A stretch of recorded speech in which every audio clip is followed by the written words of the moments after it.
What's up, guys? Coming at you today with a full slate of MLB action on Friday, August 29th. We're going to give out plays on every MLB game on the slate. I'll give you my favorite underdog pick of the day and my massive lock, my pick that regardless of price I think has the best chance of cashing today. Slam that like button and subscribe to the channel if you want to make sure you keep seeing these videos every single day, and let us know what you're thinking in the comments. I personally read and answer every comment I get. Check the pinned comment throughout the day to see our favorite picks, and you should definitely check back a couple of times throughout the day to see if there are any changes with injury news coming out and starters being confirmed.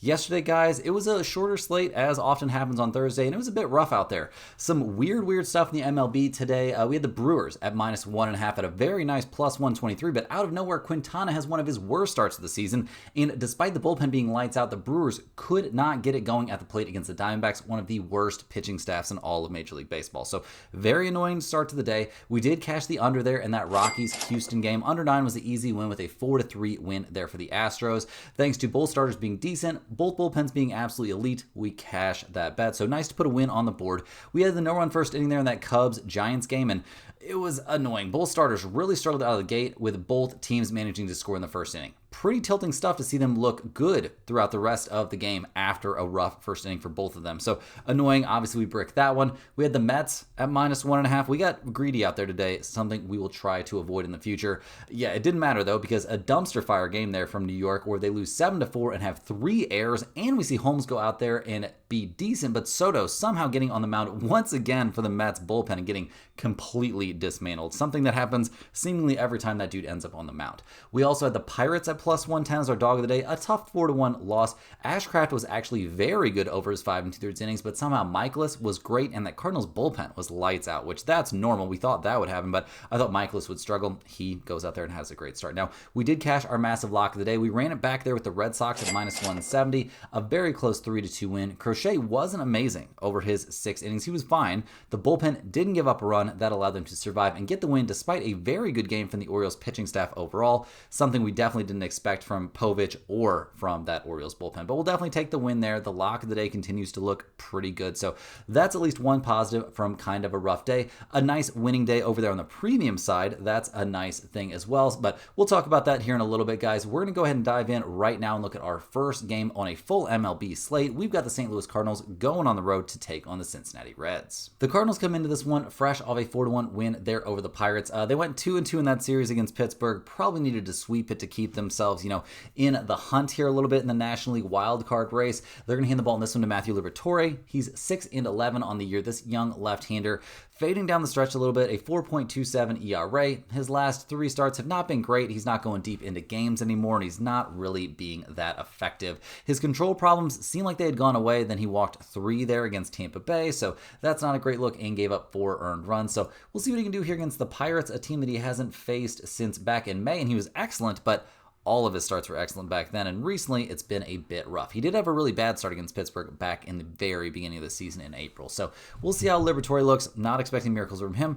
I do always expect that Cardinals bullpen to be very solid. They're a top 4, top 5 bullpen this year. That's been a really, major bright spot there for the Cardinals, but offensively, 4-1-3, 7-2, 6, and 7 over their last few games.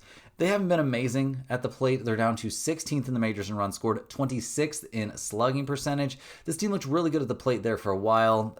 I say a while, probably the first half of the season plus, but it has not looked nearly as good for them down the stretch this year. So we'll see what they can do here against the Cincinnati Reds, a team that is very, very much alive in the wild card hunt. Right now, they are, what are they sitting at? 4 games back of the Mets. So yeah, still an awful lot of work to do, but definitely not out of it. They're going to hand the ball in this one to Zach Littell, who's 8-9 on the year, a 3.62 ERA. My twin brother, since going over to the Reds, has been very up and down. Dominant starts against teams like the Cubs and the Brewers, but then bad starts against teams like the Pirates and the Diamondbacks. So we'll see which version of him we get in this one. Obviously, a lot of moving parts there when you move, but he's had a few weeks now, time to lock in, and I would think going up against a team like the Cardinals, we could expect him to have a pretty good night out there. He hasn't faced St. Louis this season, but I'm expecting very good stuff from Zach Littell in a nice bounce back spot here. The Reds bullpen, while clearly not as good as the Cardinals, has been much better down the stretch. The offense is where this team struggles. 1-3-0 in that series at the Dodgers. They left a lot of runs on base, especially in that last game. Maybe it was the last 2 games, and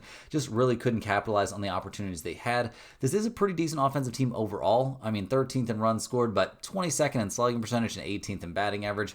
We've seen a lot of progress from this franchise, but I think anybody saying they were going to, make the playoffs and make a lot of noise was probably a year too early. But looking at the numbers for this game, guys, the Cardinals are plus 110. The Reds are minus 125. Got a total of 9 out there. St. Louis 29-37 on the road, 33-29-4 to the over on the road. The Reds are 36-28 at home, 39-20-5 to the under at home. That's actually an MLB best to the under when playing at home. I do think under 9 is very reasonable this game. We got two very solid bullpens. I think Littell's going to go out there and be very good. I do worry about Liberatore, but I don't worry about the Reds going out and scoring 9 runs all on their own. So there are 2 plays from this game that make a lot of sense to me. I like the Reds at minus 125. I think that's certainly a valuable play, and I definitely like under 9. Next on the docket, we're looking at the Atlanta Braves heading to Philadelphia to take on the Phillies. The Braves at 61-73 on the season just got blown out 19-4 in game 1 of this series. That's not a great look. They're going to try to bounce back here, handing the ball to Bryce Elder, who's 5-9 this season, a 6.12 ERA. He's fresh off an excellent start against the Mets, but that has not necessarily been the norm for him this season. It's been a little bit of a rough year. We'll see what he can do against the Phillies. He got obliterated by the Phillies back the end of June. So we'll see what he can do, but I'm not exactly expecting him to go out there and have a lights out performance. It's looked a little bit bleak for Bryce Elder this season. The Atlanta bullpen hasn't been much better. A 4.20 bullpen ERA, not ideal. And the offense, while it did have some very hot hitting there against the Marlins, came up with 4 runs and got blown out in this last one. So we'll see how it goes. Schwarber hitting 4 home runs was pretty nuts there in game 1. So we'll see what they do against the Phillies, who come into this one 77-57 on the year. They're currently 5 games up on the Mets in the NL East. They're going to hand the ball in this one to Ranger Suarez. He's 10-6 this season, a 3.07 ERA, coming off a dazzling start against the lowly Nationals. 7 innings, 3 hits, no runs allowed, no walks, and struck out 11. Each of his last 2 appearances have been fantastic. So maybe this is a trend. Maybe Suarez is ramping things up here for the end of the season. He's coming off a very good start against the Braves the last time he faced them back on June 29th. Gave up 1 run over 7 innings and struck out 8. So I'm expecting good stuff from Suarez. I'm expecting mediocre to bad stuff from the Phillies bullpen, but that's always the case. This bullpen sucks. The offense, coming off a 19-run game, I do expect to cool off pretty significantly, and I do always worry about this Phillies offense. Cool, you scored 19 runs in a blowout, your 9th in runs scored in the majors this season, but in your series against the Mets, you scored 0, 5, and 3. Not exactly what I would term as elite level stuff in, very important games. So we'll see what they do in this one. Looking at the numbers, the Braves are plus 150. The Phillies are minus 175. Got a total of 9 in this game. Atlanta's 27-40 on the road, 34-28-5 to the over on the road. The Phillies are 43-22 at home, 33-28-4 to the over at home. I mean, given all the history and all the trends and the way both these teams are playing right now, I've got to take the Phillies. Minus 175 is a little bit expensive, but they could end up being our lock of the day with how well Suarez has been throwing the ball and his positive history against the Braves and Bryce Elder's terrible history against the Phillies. Hey guys, hopping in here with a quick shout out to the sponsor of today and every day's video, and that is StumpTheSpread.com. Click the link in the description to go over there and see the top confidence picks from our entire team of experienced cappers. Right now, our premium members are getting daily MLB, UFC, NCAA football, and NFL picks. Major League Baseball has been our most profitable sport the last several years in a row and has had a great 2025 season overall. At StumpTheSpread.com, you'll be able to see exclusive free picks that are only posted there, our free-to-use bet size calculator, and our premium top confidence picks, which might not and usually will not always match what you see here in the video, as I'm not the premium MLB handicapper over there at Stump the Spread. I'm also not the premium NCAA football handicapper or NFL. We've got experts over there covering every single one of those sports, guys. They are putting in a crazy amount of work on every single premium pick they roll out. They use some very sophisticated tools and algorithms to cover each individual sport. There are models based on anything you can imagine. They're taking a crazy amount of data points into consideration, like weather, history against specific pitchers, history in specific ballparks, history of these specific pitchers against these specific batters or against these specific teams, and just like any data point you can imagine, they are working that into the algorithm in some way. So definitely get over there and check out the premium section. Yesterday, a nice bounce back after a little bit of a rough premium day there on the 27th. The 28th looked very good, thanks in large part to cashing a big NCAA football play. There was a 3-unit play there on Buffalo at plus 18.5. Guys, I know nothing about the Buffalo college football team, but they gave Minnesota quite the little fight there. Things got a little bit sketchy at the end. It seemed like Buffalo was a little bit running out of steam, but they end up bringing home the cover for us. So we'll definitely take a nice 3-unit win on that one. Our MLB capper had the Pirates. That was a tough 1-unit play. That was a loss, but he had the Phillies, and you don't get a much easier win than the Phillies scoring 19 runs, winning 19-4, and that was a nice 2-unit play. So a nice winning day over there for the premium members. So definitely consider checking out the premium, signing up over there if you feel like it. There's a ton of premium NFL and college football picks in there. I think there's 8 or 9 college football picks still to go this weekend, and there's at least 6 and more being added NFL picks coming up for week 1. There's NFL player props in there as well, so all kinds of very valuable NFL information already in the premium section for week 1, and I know there's going to be more added in here as we get closer and closer to kickoff. So definitely check that out. Also get over to stumpthespread.com to get on that free email newsletter. It's great information straight to your inbox every single day. There'll be at least 1 free pick in there, sometimes 2 free picks. There will be information on niche sports betting like golf, NASCAR, tennis, all kinds of good stuff like that. WNBA is often covered in those emails as well, and it's a really great resource every single day. There's parlays included in those emails additionally, so definitely get over there. All they need is your name and email address. You can click the link in the description to go to stumpthespread.com, sign up for a free account with your name and your email address. Check your spam folder if you don't get an email, but they are going out every single day, so definitely get in on that. It's a fantastic resource, and also if you're a huge fan of what we're doing here every single day, you can click that little join button right below the video to sign up for a YouTube channel membership.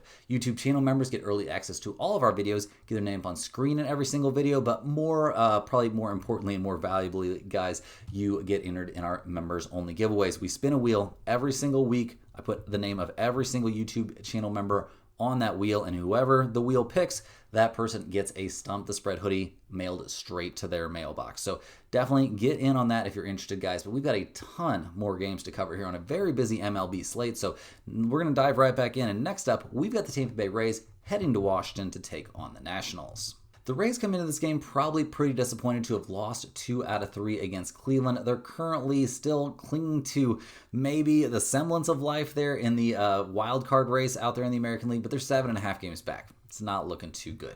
They're going to hand the ball in this one to Adrian Hauser, somebody who is supposed to help them in that pursuit. He's 7-4 in the season, a 2.88 ERA. Since coming over there from the White Sox, he's had 1 really good start and 3 pretty mediocre ones. His last time on the mound, 6 1/3 innings, 6 hits, and 4 earned runs allowed there against the Cardinals. It was a 10-6 win for Tampa Bay, so that's nice, but he didn't really wow me with what he was doing out there on the mound. So we'll see what he does against Washington. Not a team he's faced this season. We'll see what that Tampa Bay bullpen can do. They've been very solid overall this year. Definitely not a lot of complaints about the bullpen. The offense, though, just not reliable, especially in the back half of the season. Like, this is a very legit team at the plate for the majority of the year, if I'm being honest, but they're down to 14th in runs scored. They're 18th in on-base percentage. They scored 3, 0, and 9 runs in that series against the Guardians. Just not a team you can rely on offensively. So we'll see what they do here on the road against the Nationals, who've lost 5 in a row now. They just got swept by the Yankees and weren't competitive at all in that series. They're going to hand the ball in this one to Mitchell Parker, who's 7-14 on the year, a 6.01 ERA. This young 25-year-old lefty isn't having an amazing time down the stretch. He's battled some control issues. He just got shelled in back-to-back games against the Phillies. The kid's not getting a lot of slack. We'll see what he can do here against Tampa Bay. Has he faced the Rays No, he hasn't faced the Rays yet this year, but I'm not expecting sunshine and roses or for Mitchell Parker to suddenly turn things around in this game. So definitely worried about that. Obviously worried about the Nationals bullpen. By bullpen ERA, they've been significantly the worst bullpen in the majors. So that hasn't helped. And the offense was pretty bad there against the Yankees, 2-1-5. And then in their series against the Phillies, they scored 2-4-5. So swinging some pretty cold bats. They've been better than the worst teams in the majors at the plate this year, but pretty much bottom third. So not a lot of great things to say about the Nationals hitters. Looking at the numbers for this game, the Rays are -140, the Nationals are +120, a total of 9 in this game. Tampa Bay is 30-36 on the road, 34-29-3 to the under on the road. The Nationals are 26-39 at home, 33-28-4 to the over at home. Guys, I'm not backing Mitchell Parker, so definitely give me the Rays in this one. -140 feels a little bit expensive with Adrian Hauser on the mound, but the Rays bullpen is solid. I think they're going to get plenty of offense in this game, so definitely considering Tampa Bay at -140 in the pinned comment. I know they burned us the other day, but maybe it's time to get hurt again. Next up, guys, we got a matchup between 2 of the best teams in all of Major League Baseball. We've got the Milwaukee Brewers heading to Toronto to take on the Blue Jays. Now, the Brewers come into this game first in the NL Central by a pretty wide margin there over the Cubs. They just split a 4-game series against the Diamondbacks and let us down yesterday, so that was a little bit weird. We've seen some pitching switch-ups for them. This team, more trying to position themselves for the playoffs, it would appear, but I think they've got some pride. I think they're going to take this series very seriously. They'll hand the ball in this game to Freddie Peralta, who's 15-5 on the season, a 2.68 ERA.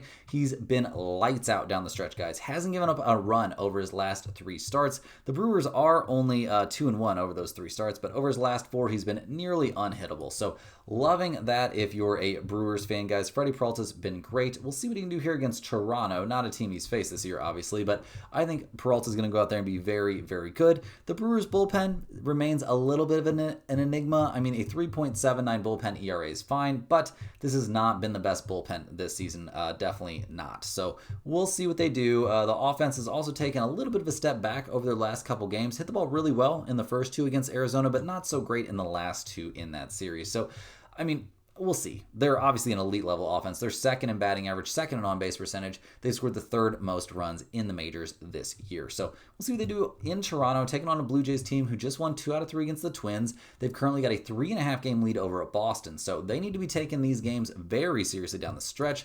They're going to hand the ball in this game to Shane Bieber. He's 1-0 on the year, a 1.50 ERA. He's only made that 1 start back on the 22nd. He was great. 6 innings, 2 hits, 1 earned run, struck out 9 and walked 0 at the Marlins. Now he's got to face the Brewers. A little bit different of a situation, but I do expect him to be pretty good out there. This guy's a veteran. He's not, some kid that doesn't know what he's doing. I think he'll be good. I do worry a little bit about the Toronto bullpen. They haven't been great this year. The offense, 9, 5, and 10 over their last few games. They're swinging the bats pretty well. They're 5th in the majors in runs scored. They're 1st in batting average and 1st in on-base percentage. They're also a top 5 slugging percentage team. This Blue Jays squad can hit the ball. No question about it. So, looking at the numbers for game 1 here. The Brewers are plus 115. The Blue Jays are minus 135. Got a total of 7.5 in this one. Milwaukee's 38-28 on the road. That's an MLB best road mark. They're 32-31-3 to the under on the road. Toronto is 44-22 at home. That's an MLB best home record. They are 40-24-2 to the over at home.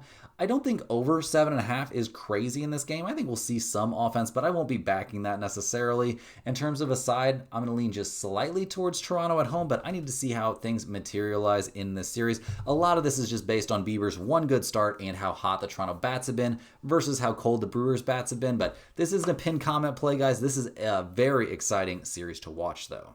Next on the docket, we're looking at the Miami Marlins going on the road to take on the New York Mets. This is another very exciting game. We've got 2 young phenom pitchers out there on the mound. The Marlins will hand the ball here to Yuri Perez. Miami's out of the mix this season, but seeing what Yuri Perez, this young 22-year-old, has been doing has been very impressive. He's 6-3 on the season, a 3.44 ERA. His last couple of starts have been solid. He did have a couple bad ones in there, struggling against Cleveland and Atlanta, but 6 innings, 3 hits, and 2 earned runs against the Toronto Blue Jays is elite level stuff, and the Marlins got the win in that game. So we'll see what Yuri Perez does in this one going up against the Mets.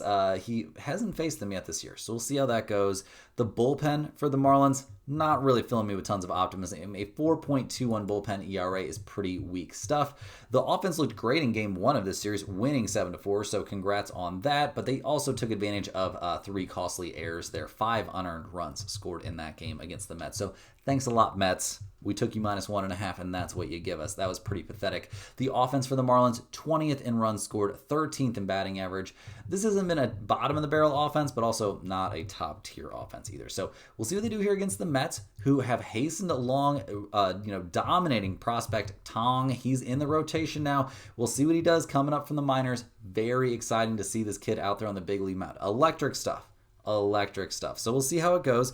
If the bullpen has to come in and rescue him, the Mets bullpen hasn't been atrocious this season, but it's been a little bit worse down the stretch, so certainly room for concern. The offense, 4-6, 6, and 13 over their last few games. It's not a terrible look. This team really needs these wins. They're 5 games back of the Phillies, and if they want to turn this into a real race out there in the NL East, they need to find these wins. So we'll see what they can do. Looking at the numbers here, the Marlins are plus 145. The Mets are minus 170. We've got a total of 8 in this game. The Marlins are 32-34 on the road, 33-31-2 to the over on the road. The Mets are 43-25 at home, 33-32-3 to the over at home. I'm not going to get super involved in the over in this game. Maybe both these kids go out there and dominate and we could see an under, but I'm leaning a little bit towards the Marlins at plus 145.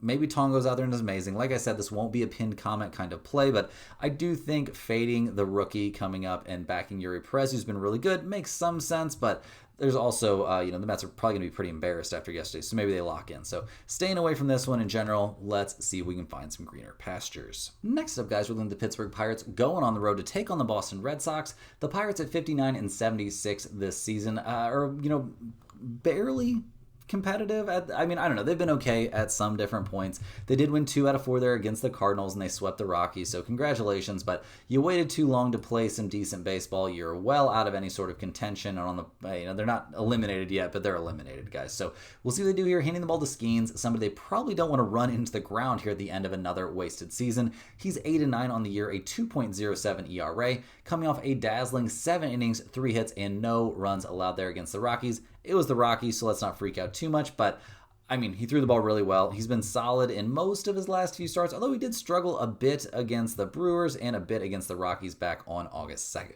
So we'll see what we get from Skeens here. I'm expecting him to be very good in general. What will he do against the Red Sox? A little bit of a tougher situation, tougher team to face.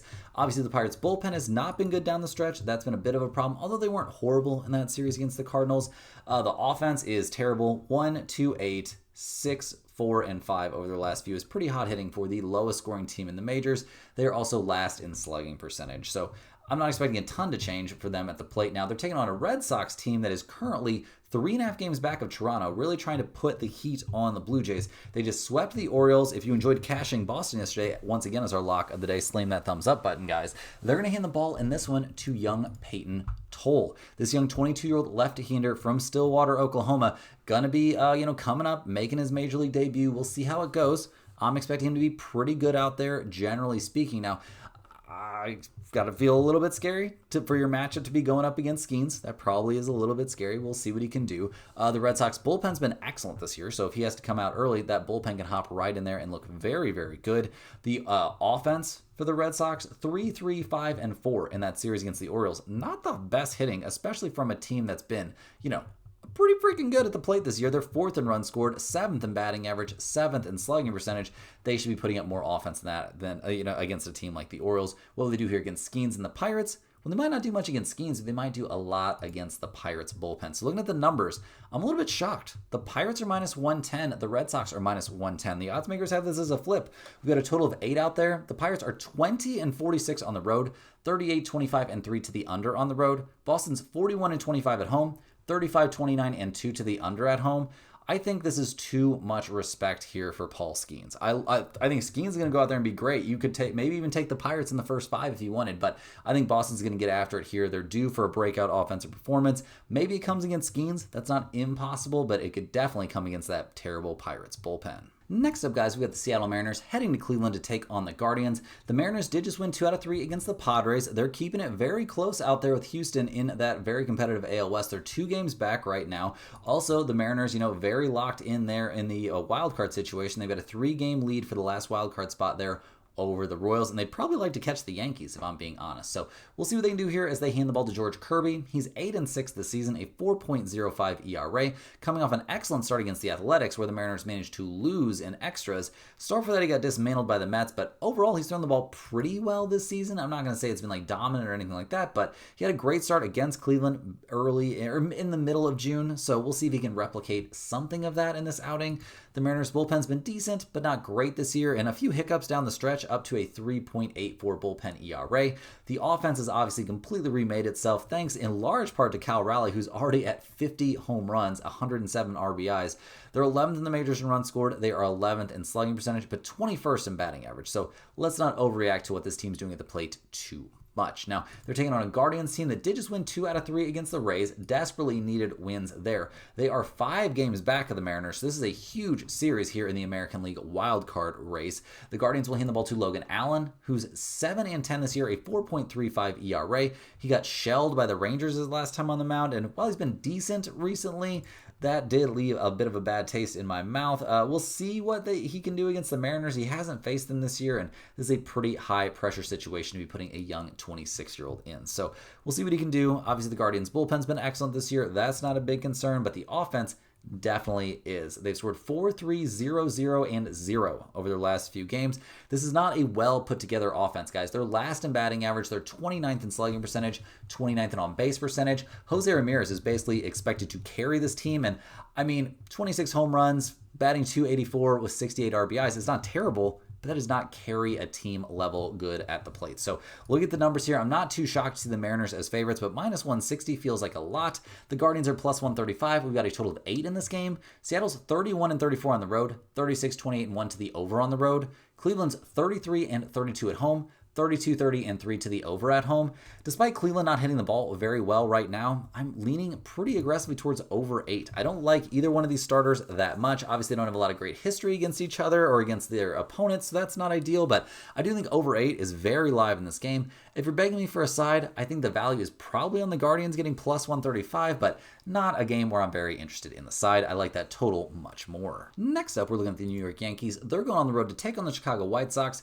The Yankees have won 5 in a row, including game 1 of this series where they won 10-4 there in Chicago, so I'm sure they're feeling good about themselves. They're 4 games back of Toronto, so trying to make this a very interesting 3-team race there in the AL East. They'll hand the ball to Carlos Rodon in this game. He's 14-7 on the season, a 3.24 ERA. He's been very good over his last 4 starts, all of which were wins for the Yankees, and he hasn't given up more than 2 earned runs in any of those outings. So a lot of good news there. We'll see what he looks like against the White Sox in this one, a team that he hasn't faced this season at all. So we'll see how that goes. I'm expecting Rodon to go out there and be very, very good. The Yankees bullpen, on the other hand, has not been elite down the stretch of the season. A 4.32 bullpen ERA has been a problem for them, although, the bullpen's been a bit better here down the stretch. So, over their last, 10 or so games. So we'll see if that continues. The offense getting going, obviously, is a huge deal. They've scored 10, 11, 5, 10, and 7 recently. Very, very good stuff. So we'll see if they can continue with that. They're second in the majors in runs scored and first in slugging percentage. So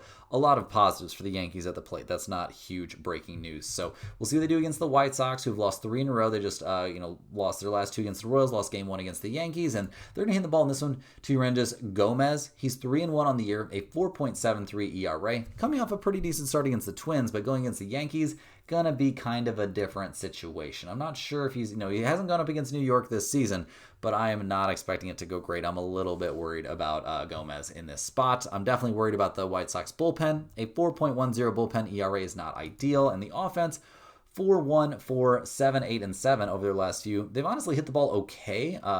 Vargas going out, that's not great. Robert with that hamstring on the IL, that's not great. They're 26th in runs scored this year. They're 28th in on-base percentage and 28th in slugging percentage. I just don't have a lot of positives to talk about right now about the White Sox. So looking at the numbers for this one, the Yankees are minus 220. The White Sox are plus 185. We got a total of 9 in this game. The Yankees are 33 and 32 on the road, 34, 28, and 3 to the over on the road. The White Sox are 29 and 40 at home, 37, 27, and 5 to the over at home. I think over 9 is a possibility in this game for sure, but I don't think the White Sox are going to score many runs. So I definitely like the Yankees in this one at minus 220 or minus 1.5. That sounds fine to me. We did get burnt by 2 minus 1.5 plays yesterday, so probably not going to put a minus 1.5 in the pinned comment today, but I certainly think the Yankees are in great shape and playing some very good baseball at the moment. Rolling along here, guys, we've got the Los Angeles Angels heading to Houston to take on the Astros. The Angels have been having a rough time, really struggling here down the stretch. They just lost 20-3 against the Rangers their last time out. They'll hand the ball in this one to Tyler Anderson, who's 2-8 on the year, a 4.73 ERA. He's been so much worse this season compared to last season. It's been crazy. We see that the Angels are 0-5 over his last 5 starts. That's pretty brutal. He hasn't faced the Astros since back in early April. He was good in that start, but he's a whole different pitcher, and it's been much, much worse for him down the stretch this year. The bullpen's been terrible for the Angels this year, a bottom 3 bullpen in the majors, and the offense 3-3-4, 3-1, and 2 over their last few games. Embarrassingly bad. They're down to 29th in the majors in batting average and 27th in on-base percentage. So not a lot of positives for the Angels right now. They're taking on an Astros team that with a 2-game lead there in the AL West need every win they can get. They just won 2 out of 3 against the Rockies. They're going to hand the ball in this one to Christian Javier, who's 1-1 on the season, a 5.40 ERA. This is only his 4th start of the year. He hasn't been going deep into games. I guess he did go 5 innings there against Boston, but only 3 and 2 innings respectively against Baltimore. So a lot of pressure being put on the bullpen by him. I'm not super high on Christian Javier, if I'm honest. The Houston bullpen, however, has been very good this season. That's not a huge concern, but the lack of offense is a big concern for this team down the stretch. I mean, 4, 1, 2, and 9 over their last few games. They're all the way down to 21st in the majors in runs scored, despite being 6th in batting average and 14th in on-base percentage. They should be finding a way to get more runs across the plate. So we'll see what they can do in this one. They're big favorites. The Angels are plus 150. The Astros are minus 175. A total of 9 in this game. The Angels are 28-36 on the road.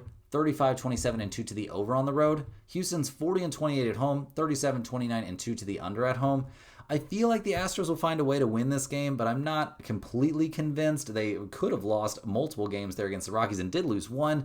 In terms of the total, since both pitchers are terrible, I want to lean towards the over, but all offenses are terrible as well. So not a lot jumping out to me from this game. I guess give me the Astros, but really not a lot of value. Rolling along here, guys, we got the Detroit Tigers heading to Kansas City to take on the Royals. The Tigers have lost 4 in a row, just getting swept there by the Athletics. Lucky for them, they still got an 8.5 game lead over Kansas City in the not-so-competitive AL Central. They'll hand the ball in this one to Chris Paddock, who's 5-11 on the year, a 4.98 ERA, coming off a very reasonable start there against the Royals, though. 5 innings, 5 hits, 1 earned run allowed, and a 4-2 win. So we'll see if he can have another good outing here for his new team, obviously, coming over from Minnesota there around the trade deadline.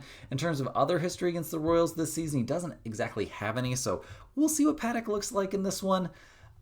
I guess the idea would be that he'll be fine, but even if he is, you've got that pretty mediocre Tigers bullpen behind him. I mean, they have been getting better down the stretch, down to a 3.98 bullpen ERA, but I'm not completely sold on that unit, and I'm ready to sell that offense. I mean, 0, 6, 3, 8, and 4 over their last few games. Sure, Riley Green's had a good year, but they're 8th in the majors in runs scored, 12th in batting average, 13th in on-base percentage. So not the most reliable team at the plate. They're taking on the Royals, who've won 3 out of their last 4. That's nice. They're trying to make a dent here in this lead that the Tigers have in the AL Central and trying to make a run at the American League wildcard spot.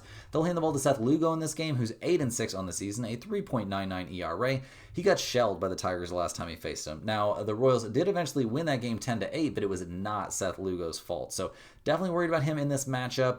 Not too worried about the Royals bullpen. They've been solid this season. A very helpful and necessary thing for the Royals, as their offense has not been very good. Now, I say that they scored 12, 5, 0, 10, 2, and 5 over their last few, which is very solid work at the plate, considering this team is 27th in the majors in runs scored and 23rd in on-base percentage. So look at the numbers here. The Tigers are plus 105. The Royals are actually minus 120 here at home. That's pretty interesting. Totals in this game of 9 or 8.5. Detroit's 34-32 on the road, 37-28-1 to the over on the road, which is actually an MLB best. The Royals are 36-30 at home, 39-26-1 to the under at home. In terms of a side, I would lean towards under 9 in this. In terms of a total, I would lean towards under 9 in this game. Just because I think Paddock will probably be fine again in this matchup, and Lugo should be good, and the Royals bullpen's decent, and the Tigers are slumping at the plate. In terms of a side, I think Lugo is actually capable of bouncing back in this matchup. So I will lean slightly towards the Royals, but at minus 120 for Kansas City, and the way Lugo looked the last time he faced the Tigers, this is more of a hunch than a real lean. Rapid fire through these games, we've got the San Diego Padres heading to Minnesota to take on the Twins. The Padres at 75-59 on the year, trying to make a run at things there in the NL West. They're 2 games back of the Dodgers. They just lost 2 out of 3 against the Mariners, which didn't help. They'll hand the ball in this one to Nestor Cortez, who's 2-2 on the season, a 4.66 ERA, coming off a dominant start there against the Dodgers, and he's thrown the ball really well, and I would say 3 out of his 4 starts since coming over from Milwaukee. So that should certainly help. We'll see what he does here against the Minnesota Twins. Obviously, he hasn't faced them this season. The Padres bullpen has clearly been the best bullpen in the majors this year, not even a question at this point. The offense, though, has not been amazing. 3-7-6, 2, 5, and 2 over their last few games. They're 23rd in runs scored. They're 25th in slugging percentage. What's helped them down the stretch, they are 8th in batting average and 9th in on-base percentage, so they should be able to come up with some offense in this game, going up against a Twins team who, at 60-73, is pretty much out of the mix this season. They're banged up. They just lost 2 out of 3 against the Blue Jays, and they'll hand the ball in this one to Zebby Matthews. This young 25-year-old is 3-4 on the year, a 5.30 ERA, coming off a rough start there against the White Sox, 4 2/3 innings, 8 hits, 4 earned runs.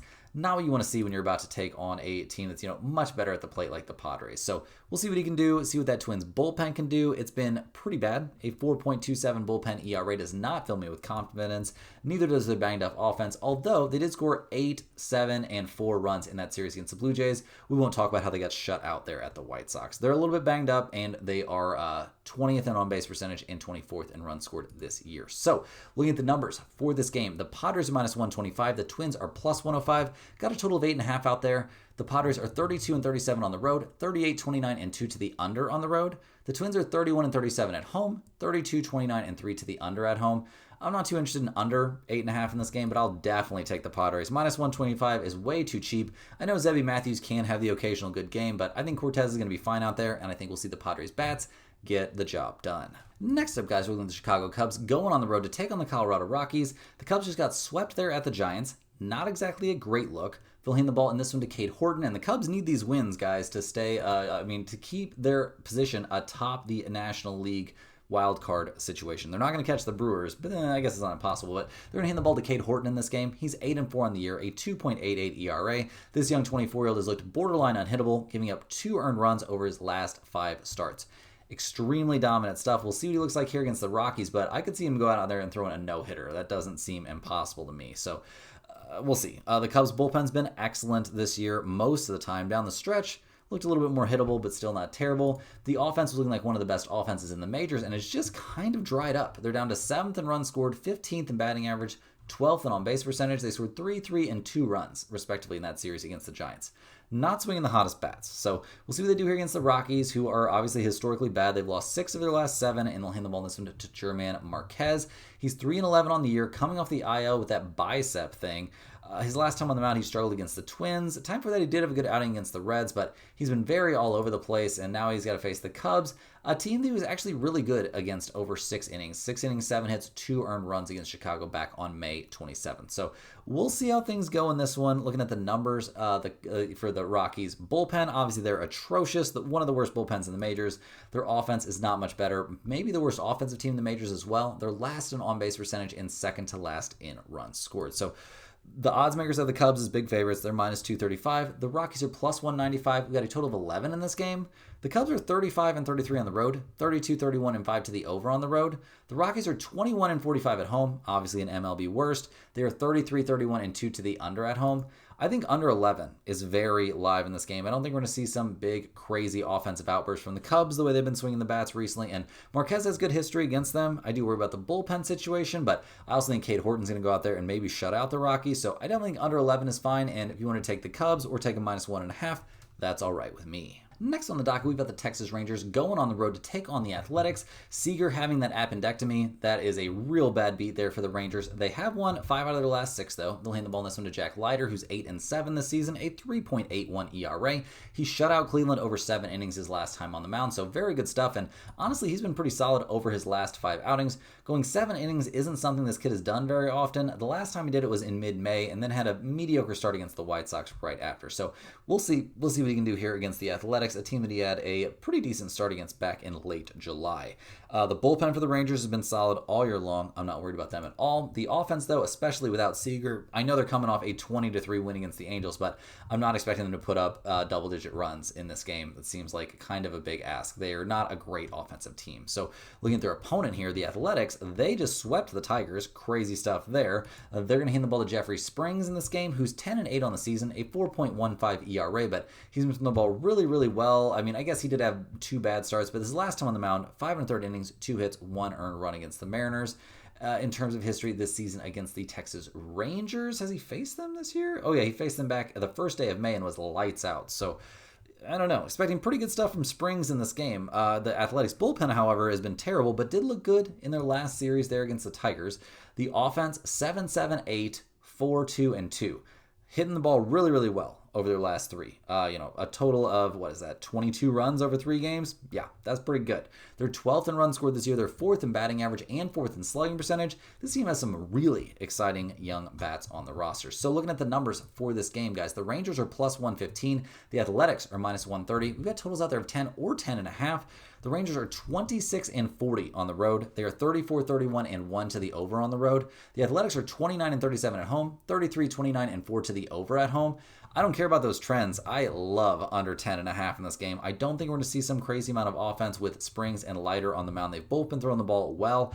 I do think the Athletics have a great chance to win this game. Springs definitely has better history in this matchup, but the under and the Athletics, both very reasonable plays. Rounding into the home stretch here, guys, we have the Arizona Diamondbacks heading to LA to take on the Dodgers. The Diamondbacks just won 2 out of 4 there against the Brewers, winning each of the last 2 games. They'll hand the ball in this one to Zach Gallen, hoping he can keep their heads above water. I don't know if this team's really trying to compete in the wild card race, but they're only 6.5 games back, so they're still alive. They'll hand the ball to Zach Gallen, like I was saying. He's 9-13 on the year, a 5.13 ERA, coming off an excellent start against the Reds, and he's been throwing the ball pretty well over his last 5 outings. Now, he's going up against the Dodgers, which is a little bit of a different scenario. The last time he faced them, he got shelled back in mid-May, so we'll see if he can keep throwing the ball well here. Good starts against the Reds, Guardians, Rangers, Rockies, and Athletics.